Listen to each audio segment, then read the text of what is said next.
എന്നോട് ചോദിച്ചാൽ എന്നാണ് ഈ കുടിയിൽ നിന്ന് മോചനം കിട്ടുകയെന്ന് അല്ലെ? എനിക്ക് നിങ്ങളെ പുതിയ വീട്ടിലേക്ക് കൊണ്ടുപോകും, പുതിയ ഡ്രസ് ഇട്ട് നല്ല മികച്ചതായിട്ട് വേണം.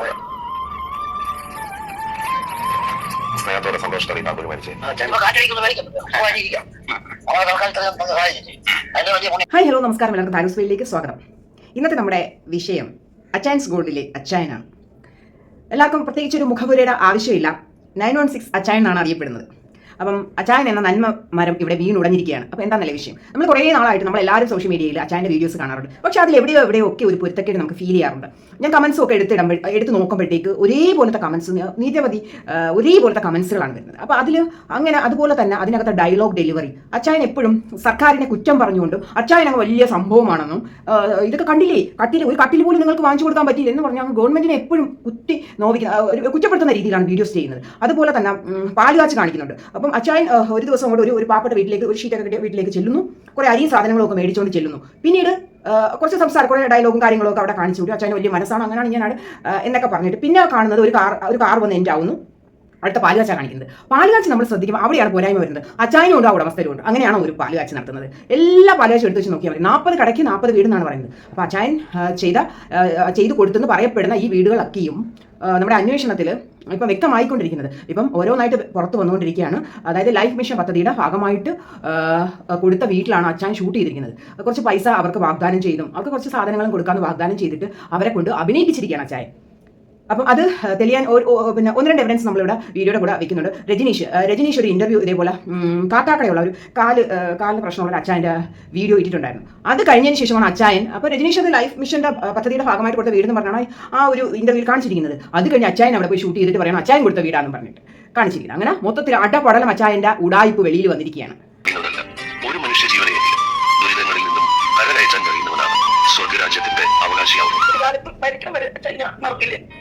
ഇതാണ് ജീവിതം. ചിന്തിച്ചോണം. ഇറങ്ങി വേണം മുന്നോട്ട് പോകാൻ.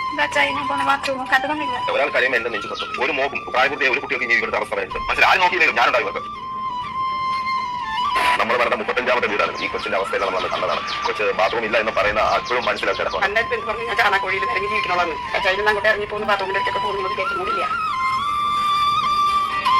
ഒരു കൊച്ചിന് ഏറ്റവും നല്ലൊരു ഭാഗം നിങ്ങൾക്ക് കാണുക. നല്ലൊരു ഭാഗം അതിനെ ഞാൻ മുൻഗണന പ്രതീക്ഷിച്ചില്ല വെച്ചാൽ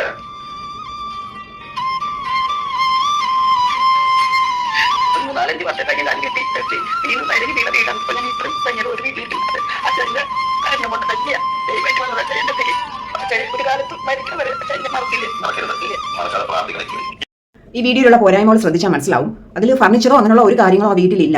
നിലത്തിരുന്നാണ് ഫുഡ് കഴിക്കുന്നത്. അവിടെ ഒരു പാല് കാച്ചുന്ന ഒരു അടുപ്പ് അത് മാത്രമാണ് കാണിക്കുന്നത്. പക്ഷേ ഇലയിട്ട് ഉണ്ണുന്നുണ്ട്. മൊത്തത്തിൽ ഒരു പോരായ്മയുണ്ട് അതിനകത്ത്. എവിടെയൊക്കെ ഒരു കല്ലുകടി നമുക്ക് ആ വീഡിയോ കാണുമ്പോൾ മനസ്സിലാവും. അല്ലാതെ വേറെ എന്താണെന്ന് വെച്ചാൽ നമ്മളെപ്പോഴും ഒരു ലൈഫ് മിഷൻ പദ്ധതിയുടെയൊക്കെ പിന്നെ അതേപോലുള്ള അതിൻ്റെയൊക്കെ ഇന്റർവ്യൂ എടുത്ത് വെച്ച് നോക്കുമ്പോഴും ആ വീട് പണിയുടെ പല ഘട്ടങ്ങൾ അതിനകത്ത് കാണിക്കും. പക്ഷേ അച്ചായൻ കൊടുത്തു എന്ന് പറയുന്ന വീടുകളിലൊന്നും ആ വീട് പണിയുടെ ഒരു ഘട്ടങ്ങളും കാണിക്കുന്നില്ല. അച്ചായൻ ഇങ്ങോട്ട് കാറി വരുന്നു, കുറേ അരി സാധനം കൊടുക്കുന്നു, പിന്നീട് അങ്ങോട്ട് കാണിക്കുന്നത് വീടിന്റെ ഡോറ് തുറക്കുന്ന ഒരു ചടങ്ങാണ് പിന്നീട് കാണിക്കുന്നത്. ഈ ഒരു എങ്ങനെയാണ് ഈ വീട് വെച്ചത് അതിൻ്റെതായ ബുദ്ധിമുട്ടുകൾ ആ ഒരു ഘട്ടങ്ങളൊന്നും തന്നെ ആ വീഡിയോയിൽ കാണിക്കുന്നത്. മൊത്തത്തിൽ ഫേക്ക് ആണെന്ന് നമുക്ക് കാണുന്നവർക്ക് പോലും മനസ്സിലാവും. ചുരുക്കി പറഞ്ഞാൽ അച്ചായൻ ഇതിലൂടെ ഉദ്ദേശിക്കുന്നത് അച്ചായൻസ് ഗോൾഡിന്റെ പരസ്യം തന്നെയാണ്. അദ്ദേഹത്തിന്റെ പരസ്യം നമ്മൾ ടിവിയിലൊന്നും അധികം കണ്ടില്ല. അങ്ങനെയൊക്കെ എവിടെയെങ്കിലും ഒരു പോസ്റ്റർ പോലെ കാണുന്നതല്ലാതെ വലിയ രീതിയിൽ പൈസ മുടക്കിയ ഒരു പരസ്യം നമ്മൾ കണ്ടിട്ടേ ഇല്ല. അപ്പം തീർത്തും അദ്ദേഹം ഒരു പരസ്യം തന്നെയാണ് ഇതുകൊണ്ട് ഉദ്ദേശിക്കുന്നത്. ഇത് വെച്ചിട്ട് അച്ചായൻ ഒന്നും കൊടുക്കുന്നില്ല എന്ന് പറയുന്നില്ല. അവർക്ക് അരിയും സാധനം എന്തെങ്കിലും കുറച്ച് സാധനങ്ങൾ കൊടുത്തിട്ട് സർക്കാരിന്റെ പദ്ധതി, ഭവന പദ്ധതി എടുത്തിട്ട് ഷൂട്ട് ചെയ്ത് അദ്ദേഹം കൊടുത്ത വീട് എന്ന് പറയുന്നത് അതൊരു ഭയങ്കര പ്രേക്ഷകരെ പറ്റിക്കുന്നവർ പൊട്ടരാക്കുന്ന ഒരു ഇടപാട്. അത് വകവെച്ച് കൊടുക്കാൻ പറ്റില്ലല്ലോ. ഇത് നമ്മുടെ ശ്രദ്ധയിൽ പെടാൻ കാര്യം എന്താണെന്ന് വെച്ചാൽ കഴിഞ്ഞ ദിവസം അച്ചായൻ ഇൻസ്റ്റഗ്രാമിൽ ഒരു വീഡിയോ ഇട്ടിട്ടുണ്ടായിരുന്നു. അപ്പം 40 സ്വർണ്ണക്കടയാണ് അദ്ദേഹം പുതിയതായിട്ട് തുടങ്ങുന്നത്. അത് ഓരോ കടയ്ക്കും ഓരോ വീട് എന്നാണ് അദ്ദേഹം 40 കടയ്ക്ക് 40 വീട് എന്നായിരുന്നു ക്യാപ്ഷൻ. അപ്പം അതനുസരിച്ച് ഇദ്ദേഹം ചാരിറ്റി ചെയ്യുന്നു എന്ന് പറയുന്നത് എത്രത്തോളം സത്യമാണ് എന്നതിനെ കുറിച്ചുള്ള അന്വേഷണം പൊതുവെ എല്ലാവരും ഒരു ചർച്ചയായിരുന്നു. അപ്പം ഇത് ഫസ്റ്റ് ഈ വീഡിയോ വന്നിരിക്കുന്ന സായിയാണ് ഇത് ഫസ്റ്റ് റിപ്പോർട്ട് ചെയ്തിരിക്കുന്നത്. അപ്പം റിപ്പോർട്ട് ചെയ്യാൻ കാരണം എന്ന് വെച്ചാൽ രജനീഷ് എന്ന് പറയുന്ന വ്യക്തിയുടെ ഇന്റർവ്യൂവിലാണ്. അതായത് കാട്ടാക്കടയുള്ള ഒരു അച്ഛൻ ഇതേപോലെ സർക്കാരിൽ നിന്ന് കിട്ടിയ ഭവന പദ്ധതി പ്രകാരം കിട്ടിയ വീടിന്റെ ഒരു ഇന്റർവ്യൂ പോലെ ഇട്ടിട്ടുണ്ടായിരുന്നു. അതേ സെയിം ആ ഒരു അച്ഛൻ തന്നെയാണ് അച്ചായന്റെ വീഡിയോയിലും സംസാരിച്ചിരിക്കുന്നത്. ഞാനിപ്പോൾ ഒരിക്കലും ആ ഒരു അച്ഛനെ അമ്മയെ കുറ്റം പറയില്ല. അവരവരുടെ ഗതികേടുകൊണ്ട് അവരുടെ കഷ്ടപ്പാടുകൊണ്ട് കുറച്ച് എമൗണ്ട് വാങ്ങിച്ചിട്ട് സത്യം പറഞ്ഞാൽ അതിനകത്ത് അഭിനയിച്ചിരിക്കുക. അവരുടെ ഒരു പക്ഷേ ഷോർട്ട് ഫിലിം എന്തെങ്കിലും പറഞ്ഞു കാണും. അവർക്ക് അറിയത്തില്ലല്ലോ സോഷ്യൽ മീഡിയ എന്താണെന്നോ ഇത് എങ്ങനെയൊക്കെ വരുമെന്നോ ഒന്നും അവർക്ക് അറിയില്ല. ആ പാവത്തുങ്ങളെ പറ്റിച്ചിരിക്കുകയാണ്. അവരുടെ ഇല്ലായ്മയെ കളിയാക്കിയതുപോലെ ആയിപ്പോയി. അത് നമ്മൾ ശ്രദ്ധിക്കേണ്ടത്. അദ്ദേഹം വെച്ച് കൊടുക്കുന്ന 32ാമത്തെ വീട് എന്ന് പറഞ്ഞാണ് കാണിക്കുന്നത് ഈ ലൈഫ് മിഷൻ പ്രകാരം കിട്ടിയ വീടിനെ. അപ്പോൾ ഈ 31 വീടും എങ്ങനെയാണ് ഷൂട്ട് ചെയ്ത് കാണിച്ചിരിക്കുന്നത്? ഇദ്ദേഹം കൊടുത്തതാണോ? എന്താണ് ഇതിനകത്തെ തട്ടിപ്പ്?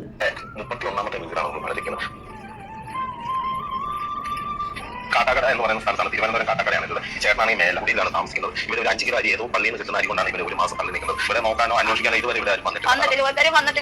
എന്നാ ചെയ്യേണ്ടത് നിങ്ങൾക്ക്? ഇനി അടുത്തവരെ നമ്മൾ നല്ലൊരു വീട്ടിൽ ഇവർക്ക് താമസിക്കുന്നതാണ്. നിങ്ങൾ എന്നോട് ചോദിച്ചാൽ എന്നാണ് ഈ കുടിയിൽ നിന്ന് മോചനം കിട്ടുക അല്ലെ? എനിക്ക് നിങ്ങളെ പുതിയ വീട്ടിലേക്ക് കൊണ്ടുപോകും, പുതിയ ഡ്രസ് ഇട്ട് നല്ല വീട്ടിലായിട്ട് വന്നു. ഇനി അടുത്ത വിശേഷങ്ങളായിട്ട് വരുന്നവരെ ബൈ ബൈ. ഞാൻ നിങ്ങളുടെ സ്വന്തം ഓക്കെ. നിങ്ങൾ വീഡിയോ കണ്ടാൽ മനസ്സിലായി കാണും. അദ്ദേഹം റിപ്പീറ്റ് ചെയ്ത് പറയുന്ന ഒരു വേർഡ് ഉണ്ട്. പാവപ്പെട്ട ഈ അച്ഛനും അമ്മയ്ക്കും വേണ്ടി ഞാൻ ഉണ്ടാക്കി കൊടുത്ത വീട് എന്നാണ് റിപ്പീറ്റ് ചെയ്ത് പറയുന്നത്. ഇനിയാണ് കാര്യത്തിന്റെ കിടപ്പ്. എന്റെ പുറകെ കാണുന്ന വഴി കയറിപ്പോൾ കുറച്ച് ബുദ്ധിമുട്ടുള്ള ഒരു വഴിയാണ്. ഈ വഴിയിൽ താമസിക്കുന്ന, അതായത് അവിടെ വീട്ടിൽ താമസിക്കുന്ന ഒരു ചേട്ടനുണ്ട്, കാല് വയ്യാത്ത ചേട്ടനാണ്. ആ ചേട്ടന് ഒരു വീട് കിട്ടുമ്പോൾ ഉണ്ടാവുന്ന ഒരു സന്തോഷം ഉണ്ടല്ലോ, അതൊന്ന് നേരിൽ മനസ്സിലാക്കാൻ വേണ്ടിയിട്ടാണ് ഈ വഴി നമ്മൾ കയറി പോകുന്നത്.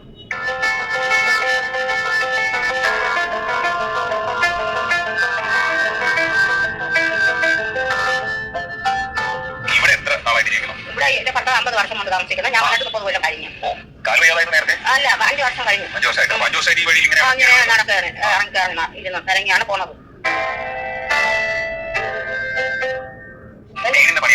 വീടിന്റെ പണി പൂർത്തിയാവാറായി. പൂശിക്കൊണ്ടിരിക്കുന്നു. വീട് വെച്ച സ്ഥലം ഞാൻ പഞ്ചായത്തിൽ നിന്ന് കിട്ടി, പിന്നെ ബ്ലോക്കിൽ നിന്ന് എനിക്ക് ഭൂമിക്ക് കിട്ടി. അങ്ങനെ ചെയ്തു വെച്ച് ഇനി പാല് വെച്ചാറായി. അതൊരു സന്തോഷം തന്നെ. ചേച്ചി പറയുന്നത് നിങ്ങൾ കേട്ടാണല്ലോ, വീട് വെക്കാനുള്ള പൈസ കിട്ടിയത് പഞ്ചായത്തിൽ നിന്നാണ്, പിന്നെ ബ്ലോക്കിൽ നിന്ന് എന്തൊക്കെ കിട്ടിയെന്ന് പറയുന്നുണ്ട്. അപ്പം നമ്മൾ നേരത്തെ കണ്ട വീഡിയോയിൽ ആ അച്ഛനും അമ്മയും തന്നെയാണ് ഇതിനകത്തും കാണിക്കുന്നത്. ഒരാൾ 5000 രൂപ തന്നുകൊണ്ട് അത് വാങ്ങിച്ച് കെട്ടി. നമുക്ക് വരുമാനമൊന്നുമില്ല, ആരും തരാനുമില്ല. ദൈവമായിട്ട് എനിക്ക് കിട്ടി. അത് സന്തോഷമായിട്ട് അതിൽ ചെന്ന് കിടക്കാൻ പോകും. സന്തോഷമായിട്ട് ചെന്ന് കിടക്കാം. ഈ മുരുകന്റെ വീട്ടിനകത്തേക്ക് വണ്ടി വരും. ഈ മല കിടന്നുകൊണ്ടാണ് അകത്തേക്ക് ഇറക്കാൻ പറ്റാത്തത്. ഇതിനകത്തേക്ക് വരുന്നത് കാണുമ്പോൾ നമുക്ക് സന്തോഷമുണ്ടല്ലോ. മുരുകന്റെ അവിടെ നിന്ന് വണ്ടി ഇറക്കി നോക്കുന്നുണ്ട്. വീടിന്റെ ഉള്ളിലേക്ക് വണ്ടി കാർ വന്നിറങ്ങുന്ന അവസ്ഥയിലുള്ള വഴിയുള്ള ഒരു സ്പേസിലാണ് ഇപ്പോഴത്തെ വീട് നിൽക്കുന്നത്. ആ വീടിന്റെ പണി അവസാന ഘട്ടത്തിലേക്ക് പോവാണ്. അപ്പോൾ അതിന് വേണ്ടിയിട്ടുള്ള ഒരുക്കങ്ങൾക്ക് വേണ്ടിയിട്ട് മുരുകന്റെ കൂടെ വന്നതാണ്. അവസാന ഘട്ട പണികൾ വിലയിരുത്തുമ്പോൾ മുരുകന്റെ മുഖത്ത് ഒരു സന്തോഷമുണ്ടല്ലോ, അത് കാണാം. അതാണ് ശരിക്കുള്ള ലൈഫ്. ഇത് കിട്ടിയപ്പോൾ എത്രത്തോളം ആശ്വാസവും സന്തോഷവും. എനിക്ക് മനസ്സിലാവുന്നുണ്ടോ? മറ്റോ കാറ്റടിച്ച് പറക്കുന്നുള്ള ഒരു ഇതായിരുന്നു. കാറ്റടിച്ച് പറന്നുകൊണ്ടിരിക്കുന്നു. ഇനിയിപ്പോ കാറ്റടിക്കുന്നു അതിന് വലിയ പണിയാണ്. അതിനകത്ത് ചേട്ടൻ എടുത്തു പറയുന്നുണ്ട്, ഇനി പേടിക്കേണ്ട ആവശ്യമില്ല, കാറ്റടിച്ച് ഷീറ്റ് പൊങ്ങുന്നുള്ള പേടിയൊന്നും വേണ്ട, സുഖമായിട്ട് ഇവിടെ കിടക്കാമെന്ന് അദ്ദേഹം എടുത്തു പറയുന്നുണ്ട്. അപ്പോൾ അതിൽ വ്യക്തമായിട്ട് സർക്കാർ തന്ന വീടിന് എടുത്തു പറയുന്നുണ്ട്. പക്ഷേ അച്ചായൻ്റെ വീഡിയോയിൽ തിരിച്ചാണ് ആ ചേട്ടൻ പറഞ്ഞിരിക്കുന്നത്. എന്നാൽ നമ്മളിപ്പോൾ ചേട്ടനെ കുറ്റം പറയുന്നില്ല, അത് ചേട്ടൻ്റെ ഗതികേട് കൊണ്ട് മാറ്റി പറയേണ്ടി വന്നു. എന്നാലും സത്യം ഇവിടെ അക്ഷരാർത്ഥത്തിൽ തെളിഞ്ഞിരിക്കുകയാണ്. നമുക്ക് ഈ വീഡിയോയിലൂടെ മനസ്സിലാവുന്നത് ആ ഒരു അച്ചായൻ്റെ കാലി വീഴുകയും നമസ്കരിക്കുകയും കുറേ ഡയലോഗുകളും പറയുന്നത്. ഇതിൽ നിന്നെല്ലാം നമുക്ക് വ്യക്തമാകുന്നത് അച്ചായൻ ഇവരെ കൊണ്ട് ഇതെല്ലാം ചെയ്യിപ്പിച്ചിരിക്കുന്നതാണ്. മാക്സിമം അച്ചായനെ ബൂസ്റ്റ് ചെയ്യുന്ന രീതിയിലാണ് വീഡിയോ എടുത്തിരിക്കുന്നത് തന്നെ. അതുപോലെ തന്നെ രജനീഷിൻ്റെ വീഡിയോയിൽ പറയുന്നുണ്ട്, എനിക്ക് എല്ലാവരും വിളിച്ച് കൂട്ടി പാല് കാച്ചി നടത്തണം, അതിൻ്റെ ഒരു ആഗ്രഹമാണെന്ന് പറയുമ്പോൾ രജനീഷ് ചോദിക്കുന്നുണ്ട്, എന്നെയും വിളിക്കുമെന്ന് ചോദിക്കുന്നുണ്ട്. ആ പറഞ്ഞ അദ്ദേഹം തന്നെയാണ് അച്ചായൻ്റെ കൂടെ നിന്നിട്ട് അച്ചായനെ മാത്രം നിർത്തിക്കൊണ്ട് പാല് കാച്ചി നടത്തുന്നതും ആ വീഡിയോയിൽ കാണിക്കുന്നുണ്ട്. മൊത്തത്തിൽ അടപടലം അച്ചായൻ വീണു.